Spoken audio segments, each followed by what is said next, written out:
and welcome. It is officially the end of October, meaning it's time for an end of the month movie ranking. Now, for Halloween, I do have a Halloween video coming out soon. It was supposed to be out yesterday on Halloween, but it did not.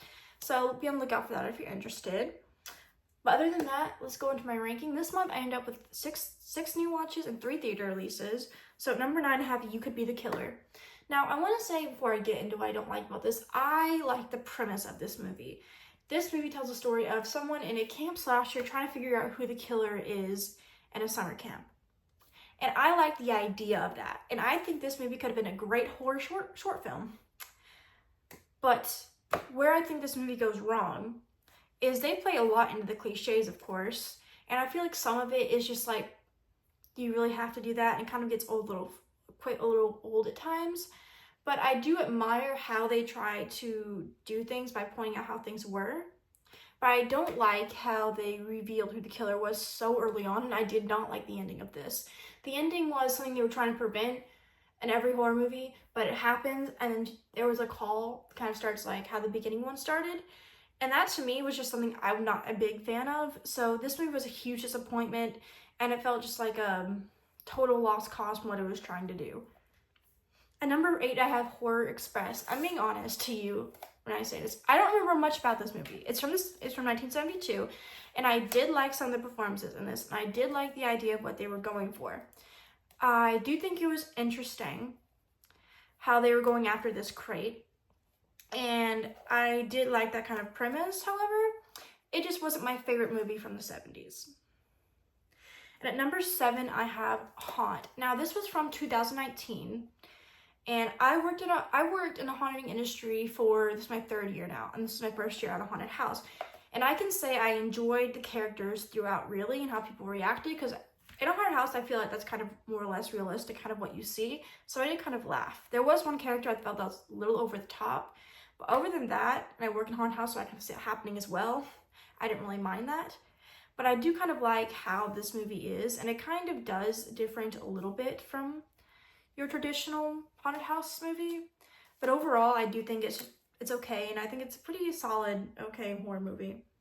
And at number 6, I have Your Monster. Now, this type of movie is not going to be for everyone. However, it tells the story of a girl who got broken up with and is trying to put her life back together. I admire a lot of what this movie did. I admire the acting, I admire the cast, I admire the theater elements of this movie. However, where this movie kind of loses me here is the comedy. This was supposed to be a horror comedy, and majority of the comedy I did not get it. I also cringed a few times during this movie, but I admire more the things I did right than wrong, but the wrong things definitely do drag it down a little bit for me. And just above that, I have Smile 2. I'm not a huge fan of the original Smile. I've seen it twice. I think it's okay. My opinion of Smile has gone up since when I rewatched it, but I'm not in love with it like everybody else. And I do prefer Smile 2 over Smile. I like Naomi Scott in this. I think it was really well acted. I really like kind of the Smile gimmick in this. I think it was done well. I like Look at the Pop Star and that reality of life. I like how they use addiction and why you wouldn't believe as well in this one. However, the ending drags this one down a lot for me. Now, I don't understand how you fully get to the ending, and they play a lot with what's real and what isn't real in this movie, and I feel like that also is a fun idea, but they drag it on way too much in this movie, and it also kind of comes with the ending of like, how did you get to the ending? There's so many ways you could have done it, but why did you choose that way? Kind of frustrating. So what brings it down here is how they got to the ending and how they kind of overused a little bit of what was real and was not real. But I did like how they did one reveal that wasn't real. I was actually surprised by that one. And at number 4, I have the Salem's Lot remake. I enjoyed this one. I've not seen the original. I've only seen the Salem's Lot. I did like the vampires in this one. I also think it was well acted. I also really like the vibe of this one and the scenery. Overall, I think it is a pretty solid movie. In my mind, I can't think too much criticism about it. I made a whole video about it. But I honestly did enjoy it very much. I thought it was a really solid vampire movie, and I did like the kids in it as well. And I do like how they kind of introduce everything. And just above that, I have The People Under the Stairs. Now, I debate on where to put this one, but I did enjoy it. I thought it was pretty solid. I do think that the idea of having people under the stairs is terrifying. And this is, I know this is a pretty popular movie, and I know a lot of people like this one. But for me, it was a pretty solid movie. It was not my favorite movie I've seen this entire month, but I do think it's a pretty solid movie, and it goes to a lot of themes with money and landlords and all that kind of stuff and other things. But I do think it's a pretty solid movie. And just above that, number 2, I have Psycho 2. This is such a sequel that I didn't know existed until like a month ago, and it's such a good, great follow-up from the original Psycho. And this was made, I think, on the top of my head, 20-30 years after, which is insane when you think of Hitchcock making a sequel all those years later being solid. But this is such a solid movie. I think Anthony Perkins was really good in this one. I really like the direction they went with this. I like the twist they did in this one as well. And I really kind of like how it ended up. I do think there's obviously things that aren't perfect about it. But for the most part, I think this movie was really well done. I think you had really good characters, and Anthony Perkins was really good in this. And not only that, it's a really good sequel to the original Psycho. And that is pretty hard to do from a 1960s movie to, I can't even think of the release date on top of my head. And at number 1, Terrifier 3.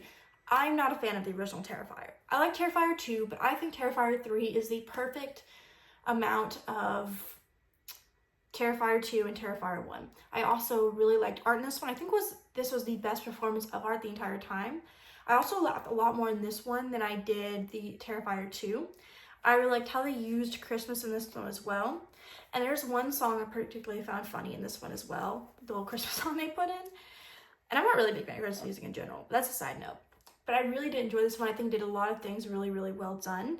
Now, I don't know what they're going to do with how they ended things, and I feel like that could be, this movie could change for me depending on how they do with the 4th one, which has been confirmed. So how they handle the 4th one, this movie can go up or it can go down for me. But I feel like this is a good mix of Terrifier. Art's performance is really good. Solid characters. I really like the development of our main characters you get. I am a little bit confused by one thing. They did not show one death of my own main character on the screen, which I am kind of annoyed about. I did get a comment on my last video about it that they showed sleeping pills and that he took it, but they didn't actually show the full scene. So that's more or less of like, I can understand why they implied that, but I fully don't believe it personally, and I think they might bring him back. But without further ado, that is the end of this video. What did you guys think? Did you see any of these movies on this list? Comment down below if you did, and I will see you guys soon with a brand new video.